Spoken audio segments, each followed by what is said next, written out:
आपका मतलब कैसे, आपका डायलॉग बड़ा अच्छा होता है, कृति बहुत कथनी और करनी में बहुत फर्क रहता है आपकी। कथनी बड़ी अच्छी लगती है सुनने में, कोई सुनेगा बोलेगा कितने संवेदनशील सरकार है यार। आईसीएसई के बच्चे नहीं मालूम, आपको पढ़ाया है? नहीं, हमारे बुकों में नहीं है, किताबों में नहीं है। एक लड़का कहता है, एक सिर्फ पैराग्राफ है छत्रपति शिवाजी महाराज का, एक पैराग्राफ। ये हमारी नई जनरेशन है जिनको इतिहास नहीं मालूम, छत्रपति शिवाजी महाराज मालूम नहीं, राणा प्रताप सिंह मालूम नहीं, गुरु गोविंद सिंह मालूम नहीं है। ये आगे चलकर हमें देश के बारे में, मिट्टी के बारे में प्यार करने वाले। उसको पिताजी का नाम बताओ छत्रपति शिवाजी महाराज के, नहीं मालूम। This is the system, this is what is happening in education. ये जरा सोचो तो सही सर, क्यों नहीं तुम्हें लगता सबका साथ सबका विकास, सबका विकास में मुंबई नहीं आती? लीजिए, लोगों की सेवा के लिए उपलब्ध होगा, कैंसर का, हेल्थ केयर का, क्या क्या है आपके पास हेल्थ केयर के प्रोविजन नहीं चाहिए? जब मशीन मुंबई शहर में नहीं, गांव में क्या होगा? कथनी और करनी, कितना फर्क। माननीय चेयरमैन सर, आदरणीय महामहिम राष्ट्रपति जी, उनके अभिभाषण के अभिनंदन प्रस्ताव पर मैं अपने विचार प्रकट करने के लिए खड़ा हूं। और मुझे खेद होता है कि जिस तरह से आदरणीय महामहिम राष्ट्रपति जी ने जो भाषण यहाँ रखा, तो लगा नहीं ये उनके मन की बात है। हम भी जानते हैं कि राष्ट्रपति, महामहिम राष्ट्रपति हो या राज्यपाल जी हो, ये जब भी भाषण करते तो सरकार से लिखित भाषण जाता है, वही उनको पढ़ना पड़ता है। और अपेक्षा थी कि महामहिम राष्ट्रपति जी अपने भी कुछ ख्याल या विचार उसमें प्रकट करेंगी, लेकिन वो तो हुआ नहीं। उन्होंने शुरू में ही प्रयागराज और डॉक्टर मनमोहन सिंह जी के बारे में संवेदना जताई। मैं भी उसका अनुमोदन करता हूं और उस संवेदना, बहुत गहरी संवेदना जताता हूं। खास करके प्रयागराज में जो हुआ वो बहुत ही वेदना देने वाली घटना हुई है, दुर्घटना। और मनमोहन सिंह जी के बारे में बात करूं तो ये सरकार, याद दिलाना चाहता हूं, ये सरकार थी, आदरणीय प्रधानमंत्री जी थे, जब वो राज्य के मुख्यमंत्री थे, तब जीएसटी को सबसे कड़वा विरोध करने वाला कौन था? तो भारतीय जनता पार्टी थी। आधार कार्ड को कड़वा विरोध करने वाला कौन था? तो भारतीय जनता पार्टी थी। आज वो सारे विचार जो मनमोहन सिंह जी ने रखे थे, उसको ही उनको अवलंबन करना पड़ रहा है। उसी में समझ जाए कि दूर से दूर देखे, विजन किसे कहते हैं। आदरणीय हमारे प्रधानमंत्री जी मनमोहन सिंह जी बहुत विजनरी थे। उस वक्त जो व्यवस्था, अर्थव्यवस्था पूरे विश्व में जो हुई थी, ऐसी स्थिति में उन्होंने जो भारत को संवारा है, उसकी सराहना करें उतनी कम होगी। ये भूल जाते हैं कि इन्होंने पहले क्या कहा था, आज क्या कह रहे हैं। अब रही बात तो सर उनके विचारों में हाउसिंग फॉर ऑल ऐसा करके एक उन्होंने बोला है, हाउसिंग फॉर ऑल। मुझे समझ में नहीं आता है। मैं पिछले 10 वर्षों से बात करते आया हूं कि जब भी यह विषय आता है, you and me, everyone knows it, there is encroachment on the lands of the government, on the government land. अब सरकार हमारे मुंबई में, मुंबई की बंदरगाह की जगह पे, मुंबई पोर्ट के यहाँ बहुत बड़ी झुग्गी झोपड़ियां है। वैसे और जगह रेल की जमीन पर झुग्गी झोपड़ियां है। हमारी महाराष्ट्र सरकार, आदरणीय वंदनीय शिवसेना प्रमुख बाला साहब ठाकरे जी ने एक सपना देखा कि मेरा कोई भी गरीब आदमी झुग्गी झोपड़ी में नहीं रहेगा, उसे अपना हक का घर मिलेगा। इसलिए उन्होंने SRA स्कीम लाई, स्लम रिहेबिलिटेशन अथॉरिटी बनी, और उसके तहत इनको मुफ्त घर दिए जाते गरीबों को। अब रही बात, ये जो गरीब हो वहां बसे हुए हैं, हर बार प्रधानमंत्री Awas Yojana, housing for all, पक्का घर, पक्का नल से पानी, अरे कहाँ है भैया, कब होगा? मेरी महामहिम राष्ट्रपति से प्रार्थना है, खेद प्रकट करता हूं मैं। आपको ये पता नहीं है, आज भी लोग ऐसे रहते। किसको पक्का घर दे? हम शहरों में रहते, किसको पक्का घर दे रहे आप? ये झुग्गी झोपड़ियां वाले ऐसे ही है। ऐसे ही राज्य की सरकार कोई एक स्कीम बनाती है, अगर उस स्कीम में से कुछ लोगों को केंद्र की सरकार के जमीन पे वो रहते हैं, उनको लाभ मिलता है, तो लाभ उन्हें देते नहीं दे केंद्र सरकार। वो कहती है केंद्र, तो राज्य की योजना है, हमारे केंद्र की यहाँ नहीं चलेगी। अब हमारे यहाँ बीडी चाल करके है, उसका पुनर्विकास होने का जो प्रकल्प है वो हमारी राज्य सरकार ने लाया। शिवड़ी के जो बीडी चाल के लोग हैं उनको नहीं मिलेगा, क्यों? क्योंकि केंद्र की सरकार पर वो बिल्डिंग खड़ी है। अनुमति कौन देगा? ये बैठे हैं सामने सोनवाल साहब, इनकी जगह पर है वो, मुंबई के बंदरगाह की जगह पर है। आज तक तुम्हें तो कुछ करना नहीं है, विन विन सिचुएशन है, राज्य की सरकार कर रही, कोई निजी संस्था नहीं कर रही है या कोई व्यापारी नहीं कर रहा है। आप 10 वर्ष तक अनुमति नहीं दे रहे। हाउसिंग फॉर ऑल बिल्डिंग ढहने को आई, अब परमिशन नहीं देते और उसमें लिखते हो हाउसिंग फॉर ऑल। कहां से देंगे वो तो बताओ। हम जो बोल रहे हैं वो सच्चाई बोल रहे हैं, और इसलिए मुझे खेद प्रकट करना पड़ता है कि महामहिम राष्ट्रपति जी को इसकी भी जानकारी आज भी नहीं है और आप जानकारी देना भी नहीं चाहते हो, वो अपने दिए हुआ पढ़ती है। इसलिए आगे चलकर और बताता हूं, किसान सम्मान, आपके हर निर्णय, मैंने हाल ही में कहा था, भारतीय जनता पार्टी का हर निर्णय, ये भाई आप क्यों बोल रहे बीच में? किसान सम्मान योजना मैंने जहां sir I am addressing you only, तो किसान सम्मान योजना अब 6,000 रुपए दे रहे हो। और I will check the record. Honorable members, I will check the record. If it is anything objectionable, I will remove it. What is that? You tell me a sentence. What? You tell me a word. Forget about the sentence. I myself will withdraw. I will check the record. What I am saying is perfectly correct things I am saying and on that. No sir, not at all. I have not yielded at all. मैंने एक भी शब्द ऐसा नहीं बोला है, वाक्य तो छोड़ो, शब्द भी नहीं गलत बोला है। अनुमति आप नहीं देते हो, पक्के करते हो, इतना मुझे झूठा शब्द प्रयोग करने लगाना। प्लीज इसके लिए आगे बोलता हूँ सर। आगे चलकर जैसे आपने किसान सम्मान योजना, अभी हमने हर कदम भारतीय जनता पार्टी उठाती है वो राजनीतिक होता है, सामाजिक नहीं होता। 12 लाख कोड ऑफ कंडक्ट है, 12 लाख की घोषणा हुई, किसके लिए हुई?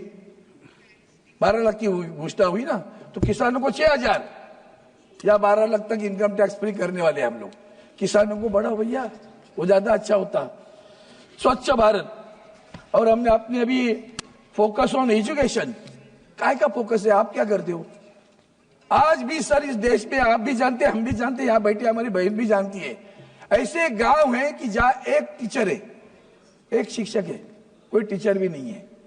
Quality and equality both should be maintain. Equality by, आज भी सर एजुकेशन सिस्टम में there is a disparity and discrimination, both are existing. Disparity by virtue of the education institute where it is situated. कहां school है? गांव में है। वो Covid के समय में डिजिटल चल रहा था ना, वो नेटवर्क भी नहीं मिलता था, क्या गांव में पढ़ाएंगे? वो एक टीचर है, एक ही क्लास में फर्स्ट सेकंड थर्ड फोर्थ बैठे हैं सब बच्चे। आज भी ये अवस्था है, बुरा नहीं है, लेकिन आप जो सोच रहे हो, आपका मतलब कैसे, आपका डायलॉग बड़ा अच्छा होता है, कृति बहुत कथनी और करनी में बहुत फर्क रहता है। आपकी कथनी बड़ी अच्छी लगती है सुनने में, कोई सुनेगा बोलेगा कितने संवेदनशील सरकार है यार, ये तो बच्चों के लिए तो सोच रही है। इक्वालिटी करते हो, सीबीएसई, आईसीएसई, तुम्हारा इंटरनेशनल बोर्ड। हाल ही में हमारे यहाँ एक छोटी सी क्लिप घूम रही सर, उन बच्चों को पूछा छत्रपति शिवाजी महाराज जानते हो? आईसीएसई के बच्चे नहीं मालूम। आपको पढ़ाया है? नहीं, हमारे बुकों में नहीं है, किताबों में नहीं है। एक लड़का कहता है, एक सिर्फ पैराग्राफ है छत्रपति शिवाजी महाराज का, एक पैराग्राफ। ये हमारी नई जनरेशन है जिनको इतिहास नहीं मालूम, छत्रपति शिवाजी महाराज मालूम नहीं, राणा प्रताप सिंह मालूम नहीं, गुरु गोविंद सिंह मालूम नहीं है। ये आगे चलकर हमें देश के बारे में, मिट्टी के बारे में प्यार करने वाले हैं। उसको पिताजी का नाम बताओ छत्रपति शिवाजी महाराज के, नहीं मालूम। This is the system, this is what is happening in education. ये जरा सोचो तो सही सर। इसलिए हम तरफ से बोल रहे, महामहिम राष्ट्रपति जी को मैं कहता हूं कि जरा इसमें भी ध्यान दे तो और अच्छा होगा, ताकि कान खींच ले सकती थी और बता सकती थी ये विषय आनी चाहिए करके। आगे चलकर सर आपने पेंशन के बारे में बात की, 50% पेंशन। अभी भी वो हमारे पुराने लोग हैं, वो पेंशन के लिए तड़प रहे हैं। उनको जो मिलती है पेंशन वो 1,500, 1,200, 1,300, कितने सालों से हम बोल रहे हो, यहाँ पेंशन नहीं बढ़ रही उनकी। किसको दे रहे पेंशन आप? गवर्नमेंट सर्वेंट्स को। अभी रहे क्या गवर्नमेंट सर्वेंट? नौकर भर्ती कितने सालों से बंद है। आप जो भी करते हो, इसलिए बोला कथनी और करनी में फर्क आपके रहता है। यूनिफाइड पेंशन स्कीम, आपने महिलाओं का सम्मान की बात की, ओलंपिक के लिए यहाँ बैठी थी, याद है? ओलंपिक प्राइज वाली हमारी बहन बैठी थी वहां बाहर, आपकी तरफ से एक आदमी देखने नहीं गया उनको, महिला भी नहीं गई आपकी उनको देखने के लिए, भागी वहां से। ये इसलिए बोल रहा हूं कतरी और करनी में फर्क है। आगे सर आगे चलकर अपने आत्मनिर्भर भारत, वाह, उस आत्मनिर्भर भारत ने बीएसएनएल का सत्यानाश किया। पता है आपको कैसे सत्या? 5G सर्विसेज कौन देने वाला है? बीएसएनएल दे रही है, एमटीएनएल दे रही है। मुंबई और महाराष्ट्र, मुंबई जहां अभी शुरू किया है 4G, वो गांव में धंधा हमारा मुंबई में, दिल्ली में, कलकत्ता में, मद्रास में, वहां नहीं करेंगे, चेन्नई में नहीं करेंगे, करेंगे कहा गांव में। क्यों? दोस्तों का नुकसान होगा, दोस्तों को तकलीफ होगी। अपने बच्चे को तो देखो, बीएसएल आपका बच्चा है, उसको तो देखो, आज भी नहीं देख रहे हो। सर आगे चलकर मैं इंफ्रास्ट्रक्चर, अब इंफ्रास्ट्रक्चर में बात करूं सर, हमारे मुंबई गोवा रोड, चांद पे हमारा यान गया, उसका जितना खर्चा हुआ ना सर, उससे ज्यादा खर्चा इस मुंबई गोवा रोड के लिए पनवेल से लेकर मानगांव तक हुआ। रास्ता आज नहीं बना। इंफ्रास्ट्रक्चर के चक्कर में प्रकृति का कितना ह्रास करते हो। मेट्रो रेल के लिए गोरेगांव का हमारा फॉरेस्ट बर्बाद कर दिया। क्लाइमेट चेंज की बात करते हो ना, संवेदना वहां जताते हो ना, हजारों पेड़ काटते हो, हजारों पेड़ काटते हो, तभी नहीं याद आता कि क्या कर रहे हैं। विकास की परिभाषा क्या होनी चाहिए? What do you mean, how you define vikas? तो प्रकृति का सत्यानाश करके विकास की बात करोगी, यही तो दुर्भाग्य है। इसलिए मैं उसके ऊपर भी आपको ध्यान देना दो। और रास्ता आज भी नहीं बना है मुंबई गोवा। एयरपोर्ट एक्सपांडेशन चल रहा है, हमारे चिपी का एयरपोर्ट बंद है, ऑपरेशंस तो बंद है। पोर्ट हमारे महाराष्ट्र पालघर डिस्ट्रिक्ट में वार्ड बंद करके उस वहां के लोगों ने आंदोलन किया, फिर भी आप पोर्ट बना रहे हो। Deep in the sea they are going to create a port which is, लेकिन मुंबई बंदरगाह, इस देश के इतिहास में मुंबई बंदरगाह का नाम आता है, आप तो उसी के हैं। कभी तो सोचा क्या कि मुंबई बंदरगाह का विकास करे? आदरणीय गडकरी साहब थे, उन्होंने प्लान बनाया था, प्लान बना के सबको बताया था। फाइल पढ़ी है भैया, कभी तो उस फाइल की तरफ देखो। क्यों मुंबई पर अपना रोष निकाल रहे हो? क्या मुंबई ने आपका गुनाह किया? मुद्रा के लिए, मुद्रा बंदर के लिए मुंबई का विकास रोका है क्या? मुंबई बंदरगाह का विकास क्यों नहीं करते हो? माननीय महामहिम राष्ट्रपति जी को मुंबई बंदरगाह मालूम नहीं है, वार्ड 1 याद आया, मुंबई बंदरगाह का विकास नहीं याद आया। यही तो दुख है, खेद प्रकट करता हूं। क्यों नहीं तुम्हें लगता सबका साथ सबका विकास? सबका विकास में मुंबई नहीं आती, सबके विकास में महाराष्ट्र नहीं आता। महाराष्ट्र सारी कंपनियां लेके गुजरात में जाते हो, विकास की बात याद नहीं आती? छीन के क्यों लेके जाते हो आप? और 10 कारखाने गुजरात में खड़े करो, हमें कोई बुरा नहीं लगेगा, हमारे एक राज्य आगे चलेगा। तो महाराष्ट्र से छीन कर लेके जाते हो। मुंबई पूरे वर्ष विश्व में जानती है कमर्शियल सेंटर है, IFSC international financial service centre, उसका ऑफिस वहां बनने वाला था मुंबई में।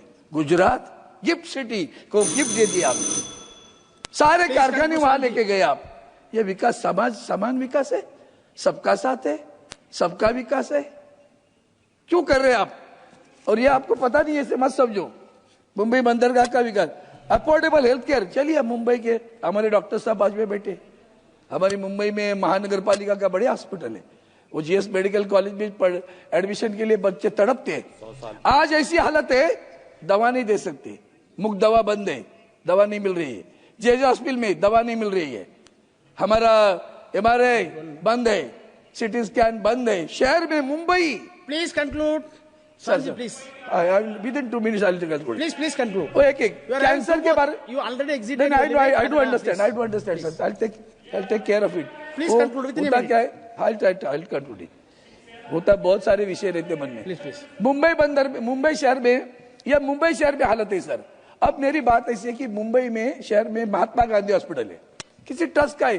कुछ जमाने में हमारे इंडस्ट्रियल एरिया था, तो कारखानों को कामगारों के लिए बनाया हुआ था, अब वही वर्करों के लिए बनाया हुआ अस्पताल भी चलता नहीं। यहाँ टाटा हॉस्पिटल में बहुत भीड़ है, KEM में बहुत भीड़ है। हम बार बार प्रार्थना करते हैं, अरे वो महात्मा गांधी हॉस्पिटल वहां खड़े है, उस बिल्डिंग को ले लो, टाटा हॉस्पिटल को दे दो। आप ले लिए, हमें नहीं चाहिए। टाटा हॉस्पिटल के लिए दीजिए, KEM हॉस्पिटल के दीजिए, ताकि लोगों की, देश भर के लोग वो टाटा कैंसर हॉस्पिटल में आते। जगह नहीं कम हो रहे। अब अगर आप भी कभी वक्त निकाल के सुबह जाना टाटा हॉस्पिटल में, जैसे स्टेशन पे भीड़ होती है ना, वैसे भीड़ रहती, चलने को रास्ता नहीं रहता। महात्मा गांधी हॉस्पिटल खाली पड़ा है, किसी ट्रस्ट का था, सरकार का है, लीजिए ना, लीजिए, लोगों की सेवा के लिए उपलब्ध होगा। कैंसर का, हेल्थ केयर का, क्या क्या है आपके पास हेल्थ केयर के प्रोविजन नहीं चाहिए। जब मशीन मुंबई शहर में नहीं, गांव में क्या होगा, कतनी और करनी, इतना फर्क। सर आगे ज्यादा नहीं बोलता हूँ, आपने अभी याद दिलाया मुझे, मैं इतना ही कहता हूँ कि हमें जो एक कंक्लूड इन वन सेंटेंस। सुबह हमारे माननीय विपक्ष के नेता राहुल गांधी जी ने याद दिलाया था, मैं वापस इलेक्शन कमीशन पे आ रहा हूँ। उन्होंने वो सुप्रीम कोर्ट के जज को हटाई, वो बात तो कही, आगे वाली दूसरी बात बता देता हूं मैं। हाल ही में आपने एक नियम बदल डाला, हम सभी ने जो पराजित हुए थे बोल दिया कि भाई काउंटिंग को हमें देखना है, we want to see that data. Please conclude. इन्होंने क्या, एक सेकंड, उन्होंने क्या किया, इलेक्शन कमीशन ने नियम बदल डाला, और नियम में क्या किया, मॉक पोल करेंगे, we will not calculate the exact what is happen in the. हमने पूछा भैया इतनी भीड़ शाम को 5 बजे के बाद हुई ना, सीसीटीवी दे दो, सीसीटीवी नहीं दे रहे, उसका भी ये तुम्हारा संविधान के प्रति आदर है, और इसलिए मैं खेद प्रकट करता हूँ माननीय महामहिम राष्ट्रपति जी ने जो वक्त विचार किए, उसके लिए मैं खेद प्रकट करता हूँ। सोचता हूँ जो कुछ बोला उसके ऊपर अभी भी ध्यान नहीं। मुंबई बंदरगाह विकास को आपके फिदर कैप में रहेगी, ये आप काम करोगे ऐसी अपेक्षा करता हूँ। धन्यवाद से।